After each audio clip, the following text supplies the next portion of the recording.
সবাইকে স্বাগতম। আজকে আমরা 11.4 এর 20 নং প্রশ্ন নিয়ে আলোচনা করব। 20 নং প্রশ্নে আমাদের যে দুইটা সমীকরণ দেওয়া আছে আমরা দেখছি y is equal 3x plus 4 এবং 3x plus y is equal 10। এই রেখাদ্বয়ের ছেদবিন্দুর স্থানাঙ্ক নির্ণয় করতে হবে এবং রেখাদ্বয়ের চিত্র অঙ্কন করতে হবে। তারপর x অক্ষ সমন্বয়ে যে ত্রিভুজ গঠিত হয় তার ক্ষেত্রফল নির্ণয় করতে হবে। তো আমাদের প্রথম কাজ হলো রেখাদ্বয়ের ছেদবিন্দু বের করা। রেখা দুইটি সমীকরণ আছে এরকম y is equal 3x plus 4 সমীকরণ নাম্বার 1 এবং 3x plus y is equal 10 সমীকরণ 2। এই সমীকরণ দুইটি সমাধান করলেই আমরা রেখাদ্বয়ের ছেদবিন্দুর স্থানাঙ্ক পেয়ে যাব। এই সমীকরণের সমাধান আমরা প্রতিস্থাপন, অপনয়ন, আর গুণন বিভিন্ন পদ্ধতিতে করতে পারি। আমি এখানে প্রতিস্থাপন পদ্ধতিতে সমাধান করছি। সমীকরণ 1 হতে y এর মান সমীকরণ 2a বসিয়ে পাই।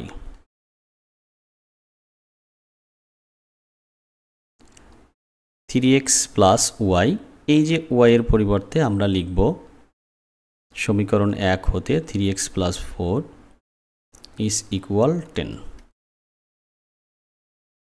বা 3x যোগ করলে হয় 6x is equal 10 minus 4, 4কে ডান পাশে নিয়ে গেলে বিয়োগ হয়ে যায়।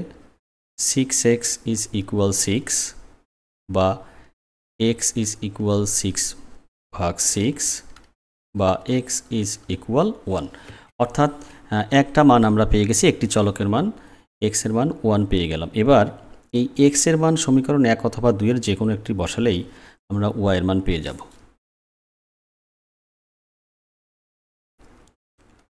x এর মান সমীকরণ 1 এ বসিয়ে পাই। কি পাবো আমরা?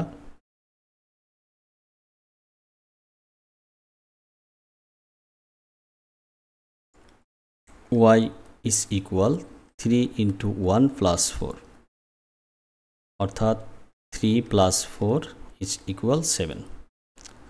অতএব রেখাদ্বয়ের ছেদবিন্দুর স্থানাঙ্ক, রেখাদ্বয়ের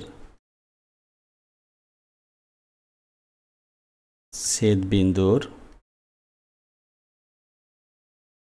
স্থানাঙ্ক কি পেলাম? x স্থানাঙ্কের মান পেয়েছি 1 এবং y স্থানাঙ্কের মান পেয়েছি 7, তাহলে ছেদবিন্দুর স্থানাঙ্ক হবে 1, 7। এরপর আমাদের রেখাদ্বয়ের চিত্র আঁকতে হবে। রেখাদ্বয়ের চিত্র আঁকতে গেলে আমরা একটা বিন্দু পেয়েছি, আরও দুইটা বিন্দু দরকার, কারণ এই যে 1, 7 বিন্দুটা পেয়েছি এটা দুটো সমীকরণের জন্যই প্রযোজ্য। তাহলে x অক্ষকে কোন বিন্দুতে ছেদ করেছে এইটা আমরা বের করতে পারলেই সহজেই রেখাদ্বয়ের চিত্র আঁকতে পারবো। এবার আমরা x অক্ষকে এই যে রেখা দুটো আছে এই রেখা দুটো কোন বিন্দুতে ছেদ করেছে এটা নির্ণয় করব। আমরা জানি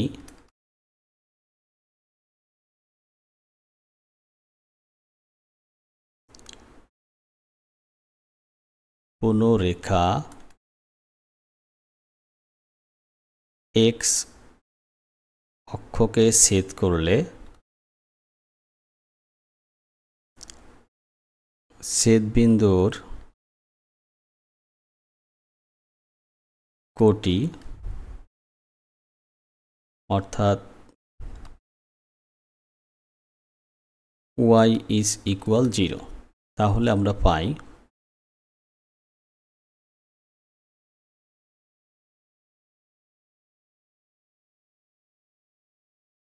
1 নং সমীকরণ হতে পাই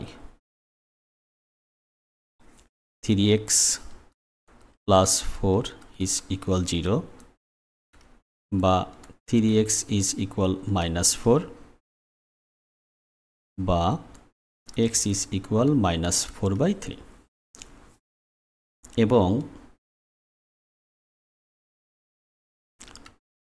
2 নং সমীকরণ হতে পাই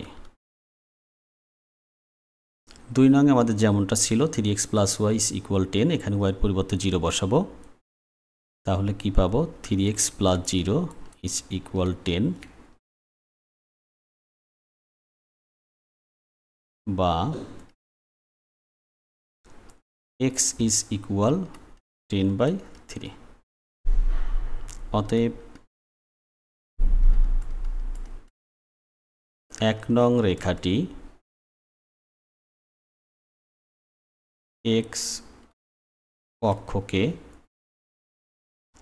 -4/30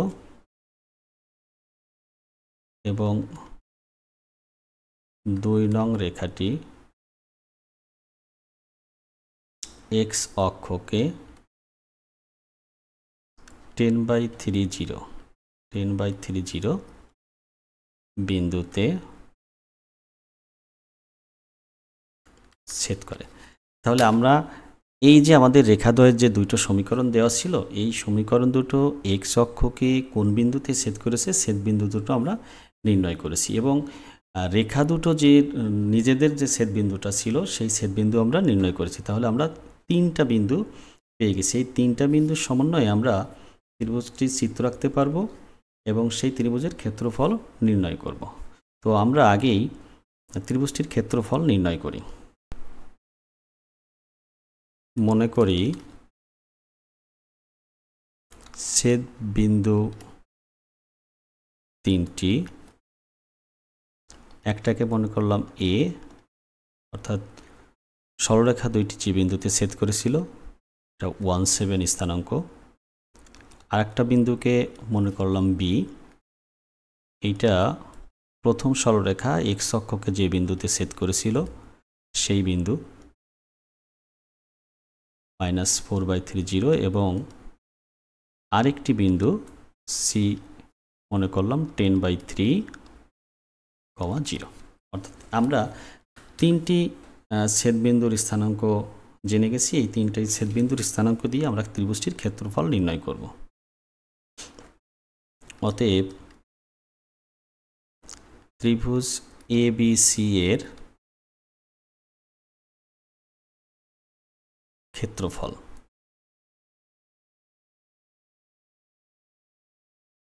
হাফ 17 -4/30, তৃতীয় বিন্দুটি 10/3 এবং লাস্ট লিখব 17 নিয়ম অনুসারে এত বর্গ একক। এখানে উল্লেখ্য ABC বিন্দু 3টি এন্টি ক্লকওয়াইজ অর্থাৎ ঘড়ির কাঁটার বিপরীত দিকে আবর্তিত। আমরা যদি এভাবে একটু দেখার চেষ্টা করি তাহলে 17 এরকম জায়গাতে পাবো, -4/30 এরকম জায়গাতে এবং 10/30 3.33 এরকম একটি জায়গাতে পাবো। এটা B, এটা C, অর্থাৎ ঘড়ির কাঁটার বিপরীতে সাজানোই আছে। হাফ 1 0 সাথে গুণ করলে 0 মাইনাস বা প্লাস যাই লিখি 0। এরপর 10/3 এর সাথে 7 গুণ হলে আমরা লিখতে পারবো 70/3। এবার নিচের থেকে উপরের গুণ যখন করব 7 × 4/3, এটা মাইনাস হওয়ার কথা কিন্তু সূত্রের কারণে এটা প্লাস হয়ে যাবে 28/3 -0 এত বর্গ একক। তাহলে আমাদের রেজাল্ট আসবে হাফ ইন্টু, এখানে আমরা লসাগু করতে পারবো 70/3 এবং 28/3 এর লসাগু 3, বাদ বাকি সবগুলো শূন্য, ওগুলোর হিসাবের মধ্যে আনার কোনো প্রয়োজনই নেই। 70 + 28 এখান থেকে লিখতে পারবো হাফ ইন্টু 98/3 এত বর্গ একক। এটাকে আমরা যদি 2 দিয়ে ভাগ দেই তাহলে 49/3 বর্গ একক। এই ছিল এই যে রেখা দুইটি এক্স অক্ষের সাথে যে ত্রিভুজ উৎপন্ন করে, রেখা দুইটি ছেদবিন্দু এবং এক্স অক্ষকে রেখা দুইটি যে বিন্দুতে ছেদ করে সেই বিন্দু দুটো এবং তাদের ছেদবিন্দু, এই তিনটা বিন্দুর সমন্বয়ে গঠিত ত্রিভুজের ক্ষেত্রফল। এবার আমরা ত্রিভুজটি অঙ্কন করে দেখব।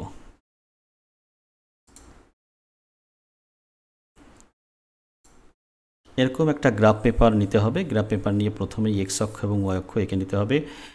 আমি এক্স অক্ষ এবং ওয়াই অক্ষ এঁকেছি। এবার বিন্দু তিনটি এখানে বসাবো। বিন্দু তিনটি আমাদের ছিল 1 7, বি বিন্দু ছিল -4/3 এবং সি বিন্দুটি ছিল 10/3। তো আমরা এক্ষেত্রে যখন এই ত্রিভুজটি অঙ্কন করব, যেহেতু আমাদের ভগ্নাংশের ব্যাপার রয়েছে, দুইটি বিন্দুতে আমরা দেখছি যে এক্স স্থানাঙ্কের মানে ভগ্নাংশ রয়েছে, একটা -4/3 এবং একটি +10/3।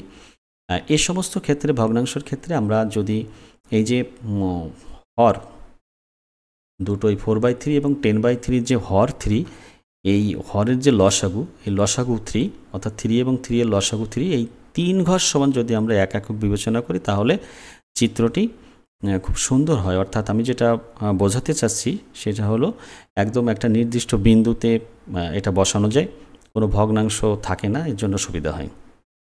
তাহলে আমরা কি করব, ক্ষুদ্রতম 3 বর্গঘর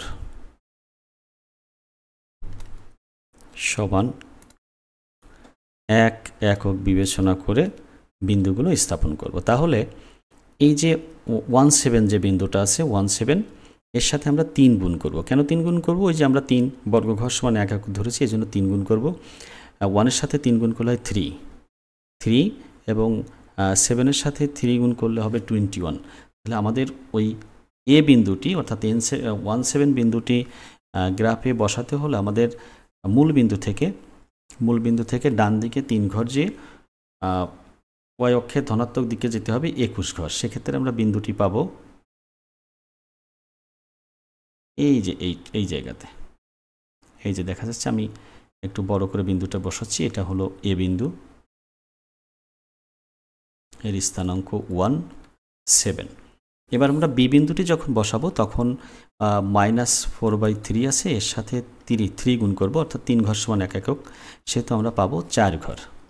তাহলে 4 ঘর বামে আসব, মূল বিন্দু থেকে 4 ঘর বামে এসে যে বিন্দুটি পাবো, যেহেতু আর ওয়াই স্থানাঙ্কের মান 0, এর জন্য এক্স অক্ষের উপরেই বিন্দুটি থাকবে। এটা হলো আমাদের বি বিন্দু। বি বিন্দুর স্থানাঙ্ক -4/3 এবং সর্বশেষ যে বিন্দুটি আছে 10/3, এক্ষেত্রে আমরা 10/3 এর সাথে 3 গুণ করলে পাবো 10, অর্থাৎ 10 ঘর আমাদের ডান দিকে যেতে হবে। 10 ঘর ডান দিকে যে এই মূল বিন্দু থেকে এক্স অক্ষের ধনাত্মক দিকে, ডান দিক বলতে এখানে এক্স অক্ষের ধনাত্মক দিক গেলে পরে আমরা ওই সি বিন্দুটি পেয়ে যাব। আর আমাদের ওয়াই অক্ষের ধনাত্মক ঋণাত্মক কোনো দিকেই যাওয়া লাগবে না, কারণ হলো ওয়াই স্থানাঙ্কের মানটি 0। সেক্ষেত্রে আমরা বিন্দুটি সি বিন্দুটি পাবো এই যে এইখানে, সি বিন্দুর স্থানাঙ্ক 10/3।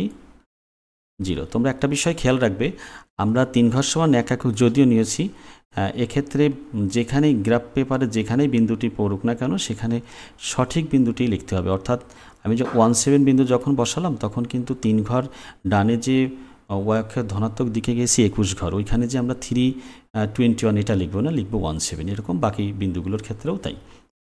এবার আমরা রেখাংশ দ্বারা এই বিন্দুগুলো যোগ করব। তাহলেই যে মূলটা ত্রিভুজটা উৎপন্ন হয়েছে ওই রেখা দুইটি এক্স অক্ষের সমন্বয়, সেই ত্রিভুজটা আমরা পেয়ে যাব। এই যে এরকম স্কেল ধরে পেন্সিল দিয়ে বিন্দুগুলো যোগ করে দিতে হবে। এখন যে চিত্রটি দেখা যাচ্ছে এটি মূলত ওই রেখাদ্বয়ের ছেদবিন্দু এবং রেখা দুটো এক্স অক্ষের সাথে যে ত্রিভুজ উৎপন্ন করেছে সেই ত্রিভুজটি। এই চিত্রটি আগেই আঁকার কথা, তো আমরা সুবিধার জন্য আমরা সর্বশেষে চিত্রটি এঁকেছি। তো আমি আশা করি এই ভিডিওটি দেখার পরে অনেকেই তোমরা খুব সুন্দরভাবে এইটার প্রশ্নটি সমাধান করতে পারবে এবং কিভাবে চিত্র আঁকতে হয় এটিও পারবে। সবাইকে অসংখ্য ধন্যবাদ।